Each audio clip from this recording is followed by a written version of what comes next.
उन्होंने बसेस रोकी, व्हीकल्स रोकी, कार्स रोकी, डेवो रोका और ट्रक रोके। जो जो पंजाबी उनको मिलता गया उनको मारते गए, गोलियां मारी, उनकी बसों को, व्हीकल्स को, ट्रक्स को आग लगा दी। एक हमारा भाई 32 साल उसकी उम्र थी, कुंवारा था, हमारे घर का सरबराह था, वालिद साहब को कोई उनकी एंगेजमेंट जी नेक्स्ट संडे यानी कि उनको रिश्ता देखने के लिए आने वाले थे लोग। मैं उनको कहता था यार इस साल मैंने आपकी शादी के टेंट लगाने हैं, कुछ भी हो जाए इस साल तो मैं आपकी शादी करवा के रहूँगा। शादी के तो नहीं, खैर मैं टेंट लगा सका, उनकी फौतगी के तो टेंट फिर लगवाए हैं हमने।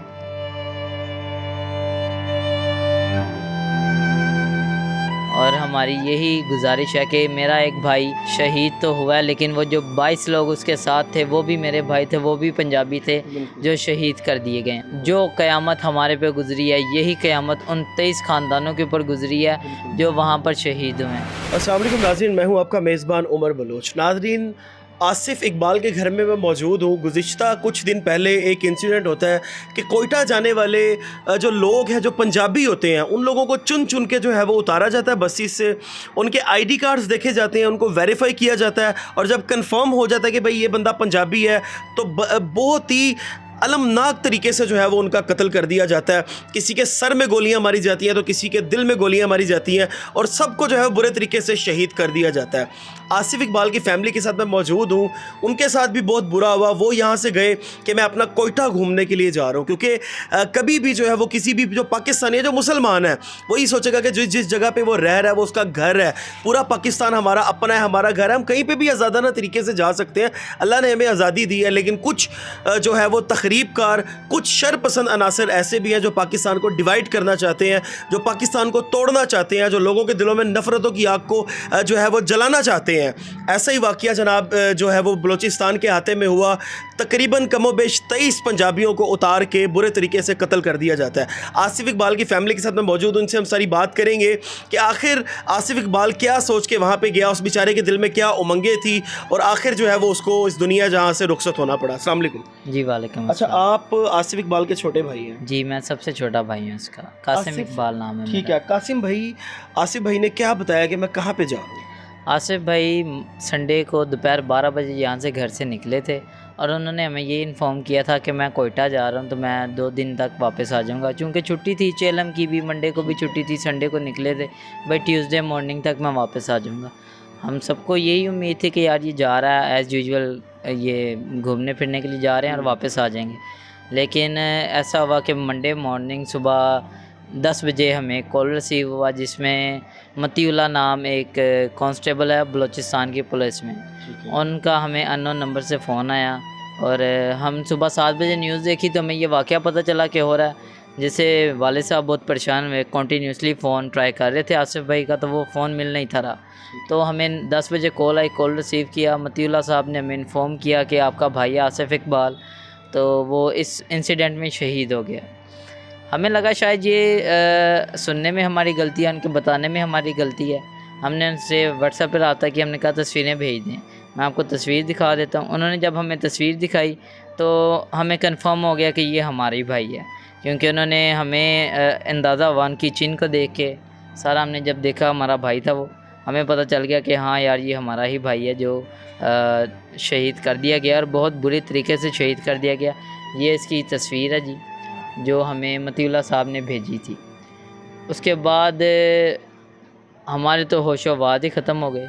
एक हमारा भाई 32 साल उसकी उम्र थी, कुंवारा था, हमारे घर का सरबराह था वो, वालिद साहब को कोई उनकी एंगेजमेंट जी नेक्स्ट संडे यानी कि उनको रिश्ता देखने के लिए आने वाले थे लोग।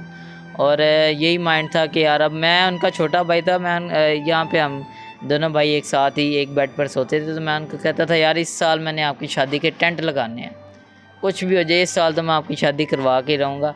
और शादी के तो नहीं, खैर मैं टेंट लगा सका, उनकी फौतगी के तो टेंट फिर लगवाए हैं हमने। तो बहुत ही बुरे और नाजुक हालात हैं हमारे इस टाइम, और हमारी यही गुजारिश है कि मेरा एक भाई शहीद तो हुआ है, लेकिन वो जो 22 लोग उसके साथ थे वो भी मेरे भाई थे, वो भी पंजाबी थे जो शहीद कर दिए गए हैं। जो क़यामत हमारे पे गुजरी है, यही क़यामत उन 23 ख़ानदानों के ऊपर गुजरी है जो वहाँ पर शहीद हुए हैं। उसके बाद 13 लोग जिन्होंने अगवा कर लिए, उनका भी कोई अता पता नहीं, किसी न्यूज़ में नहीं आ रहा कि वो ज़िंदा हैं भी है या नहीं। उनके लिए इससे ज़्यादा क़यामत है कि उनको ये पता ही नहीं है कि वो ज़िंदा है या नहीं। हम तो डिपार्टमेंट ऑफ लाइफ स्टॉक का, डेयरी डिपार्टमेंट का शुक्रिया अदा करते हैं। मेरा भाई उनमें मुलाजिम है, उनकी यूनियन ने हमें उनकी बॉडी रिसीव करवा दी। अदरवाइज़ मेरी वालदा तो रोने लग पड़ी कि एक बेटा गया तो शहीद हो गया, दूसरा मैं किसको भेजूं कि उसकी बॉडी को लेके आएँ। हम तो उनका शुक्रिया अदा करते हैं जिन्होंने हमें बॉडी भेज दी और हमने खुद उनको सपुर्द खा किया। हमें अब तसल्ली है कि हमारा भाई यहाँ पर सपुर्द खा के, अदरवाइज़ हमें पता ही नहीं था चलना कि यार वो ज़िंदा है, कहाँ है, क्या निज़ाम है उनके, कैसे हैं। वो हर लम्हा ब लम्हा हम उस तकलीफ़ में मुब्तला रहते कि वो कैसे ही कंडीशन में है वो। अच्छा कासिम भाई, उन्होंने लूटने की गर्ज से बसों को रोका या स्पेसिफिकली उन्होंने देखा कि जो पंजाबी है उनको मारा और लूटा नहीं? ये बेसिकली शरपसंदी का ये नतीजा है। ये उन्होंने बसेस रोकी, व्हीकल्स रोकी, कार्स रोकी, डेवो रोका और ट्रक रोके। जो पंजाबी उनको मिलता गया उनको मारते गए, गोलियां मारी, उनकी बसों को, व्हीकल्स को, ट्रक्स को आग लगा दी। और उन्होंने सन 71 का वाक़या पेश करना चाहा कि इधर हम उधर तुम। तो वो बेसिकली पाकिस्तान को बांटना चाह रहे हैं। ये जितने भी शरपसंद के लोग हैं, ये इनका कोई इंसानियत नहीं है, किसी मज़हब के साथ इनका तल्लक नहीं है, ना किसी पॉलिटिकल पार्टी के साथ इनका तल्लक है। ये शरपसंद लोग हैं ये। बिल्कुल। अच्छा, आप बड़े भाई थे आसिफ के? जी जी बिल्कुल। आपने उनकी तस्वीर पकड़ी हुई और बड़े प्यारे माशाल्लाह खूबसूरत लग रहे हैं और उनकी शादी भी करीब थी, लेकिन ये इंसिडेंट हो गया। जी बस ये हमारे अरमान सारे मलिया मेट हो गए हैं। देखे ना कितना बड़ा नुकसान हुआ है हमारा। और घर का ये अकेला सरबराह था, ये सबकी कफालत ये कर रहा था, तो बड़े परेशान हैं अभी। देखें लास्ट कोई बात आसिफ भाई से आपकी क्या हुई? यही हुई थी, उसे शौक़ था घूमने फिरने का। वो मुख्तलिफ़ जगहों पे जाता था, उधर से तस्वीरें वगैरह बनानी। और बस देखे इस दफ़ा भी वो गया है, तो उसे यही था अभी वो इंशाल्लाह वापस आएगा। पाकिस्तान में घूम रहा है, हमारा अपना पाकिस्तान है। जी जी बिल्कुल, ये ऐसी बात है। और इन लोगों ने बड़ी बेदर्दी से उसे कत्ल किया है, और लोगों को भी कत्ल किया है। ऐसा नहीं होना चाहिए, बहुत बड़ी ये हमारा मुल्क है, ऐसी बात बहुत है। जी। अच्छा, लास्ट आपकी आसिफ भाई से कोई बात हुई? जिस तरह भाइयों की बड़ी आपस में बातें होती हैं, हंसी मजाक भी होता है, तो आपकी लास्ट बात क्या हुई? मेरी लास्ट बात तकरीबन 4 बजे हुई थी उनके साथ, संडे 4 बजे। और सफ़र के हवाले से हुई थी, भाई आप कहाँ तक पहुँचे हैं, क्या आगे से खाना शाना खाया है, क्या उनका निज़ाम गाड़ी में चल रहा है। तो बड़े खुश थे वो, यही था कि यार कोयटा मैं पहली दफ़ा जा रहा हूँ घूमने के लिए। तो वापस बेसिकली ये वाक़या हुआ मूसा खेल वहाँ पे इलाका है, तो अभी कोयटा रीच किया ही नहीं था उन्होंने, अभी पहुँचे ही नहीं थे। उससे पहले उन्होंने उनको उतारा, तो उनके बाद उन्होंने जो है ना शहीद कर दिया। मुझे ये समझ नहीं आती कि इन शरपसंदों को क्या मिला होगा। मेरे भाई ने पता नहीं उसके आखिरी लम्हात में उसके ज़हन में क्या आया होगा। उन 23 बच्चों के जो शहीद कर दिए गए, उन सब के दिमागों में, दिलों में क्या लम्हात होंगे। पूरी ज़िंदगी उनकी आंखों के सामने उनकी गुजरी होगी। और उनके पीछे जो वालिदैन हैं, कईयों के भाई चले गए, बेटे चले गए, बाप चले गए, बहन भाई थे, बाप मजूर है जो है ना हमारे यहाँ, वो उनकी लाठी जो है ना टूट गई। 23 ख़ानदान उजड़ गए हैं। और जो लोग वहाँ पर अगवा कर दिए गए हैं, जो आगे मज़ीद जो जुल्म ज़्यादती हो रही है, ये काइंडली इन चीज़ों को रोका जाए, हमारे मुल्क की तरफ ध्यान किया जाए। रिक्वेस्ट है मेरी अपने आला ओहदेदारों से, सब हमारे जो ये हमारे अफसर हैं उन सब से यही रिक्वेस्ट है कि सबको रोका जाए। मासूम लोग हैं यार, हमने तो कभी किसी को, कोई जानवर को मार के नहीं देखा, तो उन्होंने तो इंसानों को इतनी बुरी तरह मारा है कि उसका क्या हिसाब नहीं है। हमारे पास किसी किस्म का कोई गवर्नमेंट ओहदेदारान हमारे घर तक नहीं आया।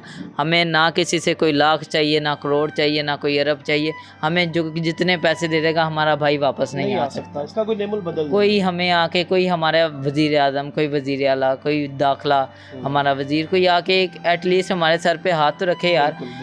23 वहाँ पे बच्चे मारे गए हैं, जिनमें से एक मेरा भाई था। उसको इतनी बुरी तरह मारा गया है कि उसका हम फेस तक नहीं देख सके। जो हमें, हमारा नज़रिया ये कहता है कि बेसिक उसको शायद इसलिए मारा गया, इस तरह उसका फेस सारा कुचल दिया गया कि वो शायद क्रिश्चियन था।